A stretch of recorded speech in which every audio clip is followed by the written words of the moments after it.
Hi, ಎಲ್ಲರಿಗೂ ನಮಸ್ತೆ. ನಾವು ಇವತ್ತು ವರ್ದಳ್ಳಿಗೆ ಹೋಗ್ತಾ ಇದ್ದೀವಿ. ನಾನು, ಅಮ್ಮ, ಅಪ್ಪ, ಅಣ್ಣ ಮತ್ತು ನನ್ನ ಮುದ್ದ ಮಕ್ಕಳ ಜೊತೆಗೆ. ನಾವು ಸೊರಬದಲ್ಲಿ ಇರೋದ್ರಿಂದ ವರ್ದಳ್ಳಿಗೆ ಹೋಗಬೇಕು ಅಂತ ಅಂದರೆ ಮೊದಲು ಸಾಗರಕ್ಕೆ ಹೋಗಿ ನಂತರ ವರ್ದಳ್ಳಿಗೆ ಹೋಗಬೇಕು. ಸಾಗರಕ್ಕೆ ಹೋಗುವ ದಾರಿಯಲ್ಲಿ ನೋಡಿ ಮರಗಳು, ಗಿಡಗಳು, ಎಲ್ಲ ಕಡೆ ಹಸಿರು, ಮನಸ್ಸಿಗೆ ಎಷ್ಟು ಖುಷಿ ಕೊಡುತ್ತೆ ಅಂತಂದರೆ ಹೇಳಲಿಕ್ಕಾಗಲ್ಲ. ನಾವು ಸಿಟಿಯಲ್ಲಿ ಇರೋದ್ರಿಂದ ದಿನಾ ಬಿಲ್ಡಿಂಗ್, ಟ್ರಾಫಿಕ್, ವೆಹಿಕಲ್ಸ್ ನೋಡಿ ಬೇಜಾರಾಗಿರ್ತೀವಿ. ಆದರೆ ಇಲ್ಲಿಗೆ ಬಂದಾಗ ಮಾತ್ರ ಅಯ್ಯೋ ಇದೇ ರಿಯಲ್ ಲೈಫ್ ಅಲ್ವಾ ಅನ್ನೋ ಅಷ್ಟು ಫೀಲಿಂಗ್ ಬರುತ್ತೆ. ನಾನು ಕಾಲೇಜ್ ಕೂಡ ಸಾಗರದಲ್ಲಿ ಮಾಡಿದ್ದು. ಈಗ ಮತ್ತೆ ಅದೇ ರೋಡಲ್ಲಿ ಹೋಗ್ತಾ ಇದ್ದಾಗ ಕಾಲೇಜ್ ಡೇಸ್, ಫ್ರೆಂಡ್ಸ್, ಮಸ್ತಿ ಮಾಡಿದ ಕ್ಷಣಗಳೆಲ್ಲ ನೆನಪಾಗುತ್ತೆ.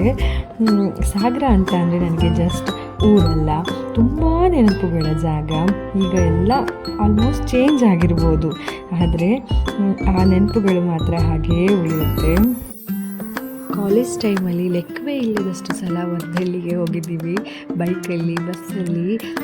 ಈಗಲೂ ಊರಿಗೆ ಬಂದಾಗ ಮಾತ್ರ ಒಮ್ಮೆ ಆದರೂ ವಿಸಿಟ್ ಕೊಡ್ತೀವಿ. ಕೆಲವೊಂದು ಜಾಗಗಳು ಹಾಗೆ ಅಲ್ವಾ, ಇಷ್ಟು ಸಲ ಹೋದರೂ ಮನಸ್ಸಿಗೆ ನೆಮ್ಮದಿ ಕೊಡುವಂತಹ ಜಾಗವಾಗಿರುತ್ತೆ. ವರ್ದಳ್ಳಿ ಅಂತ ಅಂದರೆ ಕೇವಲ ಒಂದು ಪ್ರವಾಸ ಸ್ಥಳ ಅಲ್ಲ, ಸಾಗರದವರಿಗೆ ಮಾತ್ರ. ಇದು ಸಾವಿರಾರು ಭಕ್ತರ ನಂಬಿಕೆಯ ಕೇಂದ್ರ. ಇಲ್ಲಿರುವ ಶ್ರೀಧರ ಸ್ವಾಮಿಗಳ ಸನ್ನಿಧಿ ತುಂಬ ಪ್ರಸಿದ್ಧವಾಗಿದೆ. ಎಷ್ಟು ಬಾರಿ ಬಂದರೂ ಮನಸ್ಸಿಗೆ ಒಂದು ರೀತಿಯ ಶಾಂತಿ ಮಾತ್ರ ಸಿಗುತ್ತೆ. ಇಲ್ಲಿನ ವಾತಾವರಣ, ಪ್ರಕೃತಿಯ ಸೌಂದರ್ಯ, ಆಧ್ಯಾತ್ಮಿಕ ಶಕ್ತಿ ಎಲ್ಲವೂ ಸೇರಿ ಮನಸ್ಸಿಗೆ ಹಗೂರ ಮಾಡುತ್ತೆ. ನಾವು ಕೂಡ ಗುರುಗಳ ದರ್ಶನ ಮಾಡಿಕೊಂಡು ನಮ್ಮ ಕುಟುಂಬದವರ ಆರೋಗ್ಯ, ಸುಖ, ಶಾಂತಿ ಹಾಗೂ ಒಳ್ಳೆಯದಕ್ಕಾಗಿ ಪ್ರಾರ್ಥನೆ ಮಾಡಿಕೊಂಡು ಇಲ್ಲಿಗೆ ಬಂದಾಗ ಮನಸ್ಸಲ್ಲಿರುವ ಚಿಂತೆಗಳು ಸ್ವಲ್ಪ ಹೊತ್ತಿಗಾದರೂ ದೂರವಾಗುವಂತೆ ಅನಿಸುತ್ತದೆ.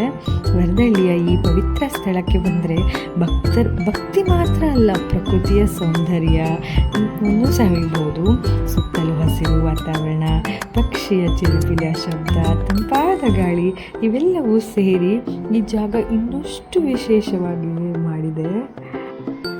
ನಿಜವಾಗಿಯೂ ವರದಳ್ಳಿ ಅಂತ ಅಂದರೆ ಕೇವಲ ಒಂದು ದೇವಸ್ಥಾನ ಅಥವಾ ಆಶ್ರಮ ಅಲ್ಲ, ಇದು ಭಕ್ತಿ, ನೆಮ್ಮದಿ ಮತ್ತು ಆತ್ಮವಿಶ್ವಾಸ ನೀಡುವ ಪವಿತ್ರ ಕ್ಷೇತ್ರವಾಗಿದೆ.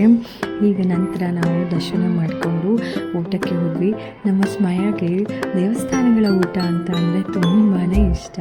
ಊಟ ಮಾಡಿಕೊಂಡು ಹಾಗೆ ನಾವು ಮತ್ತೆ ಊರಿಗೆ ಹೋದ್ವಿ. Thanks for watching.